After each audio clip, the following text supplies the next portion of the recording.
తాకట్లో ఉన్న మీ బంగారాన్ని విడిపించి ఆ రోజు ఆన్లైన్ రేటుకి కొంటాం. Sharma gold company. Pahalgam terror attack ఘటనతో భారత్ పాక్ దేశాల మధ్య యుద్ధ వాతావరణమే రాజుకుంది. ఇరు దేశాలు సై అంటే సై అంటూ ఉండడంతో తీవ్ర ఉత్కంఠ నెలకొంది. ఈ తరుణంలో భారత ప్రధాని నరేంద్ర మోదీతో కేంద్ర రక్షణ శాఖ మంత్రి రాజ్నాథ్ సింగ్ భేటీ అయ్యారు. దాదాపు 40 నిమిషాల పాటు జరిగిన వీరి సమావేశంలో పహల్గాం ఉగ్రదాడి అనంతరం భారత పాక్ సరిహద్దుల్లో నెలకొన్న ఉద్రిక్తతలు, త్రివిధ దళాల సన్నద్ధతపై చర్చించినట్లుగా తెలుస్తోంది. దాంతో పాటు జమ్మూ కశ్మీర్లో ఉగ్రవాదుల ఏరివేతకు తీసుకుంటున్న చర్యలను ప్రధాని మోదీకి రాజ్నాథ్ సింగ్ వివరించినట్లుగా సమాచారం.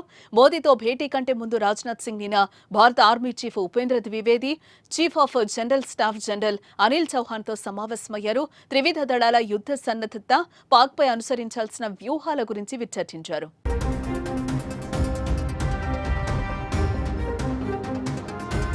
ఇక ఈ సమావేశంలో జమ్మూ కశ్మీర్లో కొనసాగుతున్న ఉగ్రవాదుల ఏరివేత ఆపరేషన్ గురించి మంత్రికి అధికారులు వివరించారు. ఇదిలా ఉంటే ఉన్నతాధికారులతో భేటీ అయిన మరుసటి రోజే మంత్రి రాజ్నాథ్ సింగ్, అజిత్ దోవల్ ప్రధాని మోదీని కలవడంతో ఈ భేటీకి ప్రాధాన్యత సంతరించుకుందని చెప్పుకోవచ్చు. ఇక ఈ భేటీలో పాకిస్తాన్పై యుద్ధానికి ముహూర్తం ఖరారు చేయడానికి సంబంధించిన కీలక నిర్ణయాలు తీసుకున్నట్లుగా జోరుగా ఊహాగానాలు వినిపిస్తున్నాయి. యుద్ధానికి సిద్ధమైతే ఎదుర్కోవాల్సిన పరిస్థితులు, భారత భద్రతా బలగాల బలాలపై ఈ సమావేశంలో ప్రధానంగా చర్చించారు. అయితే ఇప్పటికే త్రివిధ దళాల చీఫ్లతో చర్చించిన రక్షణ శాఖ మంత్రి యుద్ధానికి సిద్ధం కావాలని సంకేతం ఇచ్చినట్లుగా కూడా తెలుస్తోంది.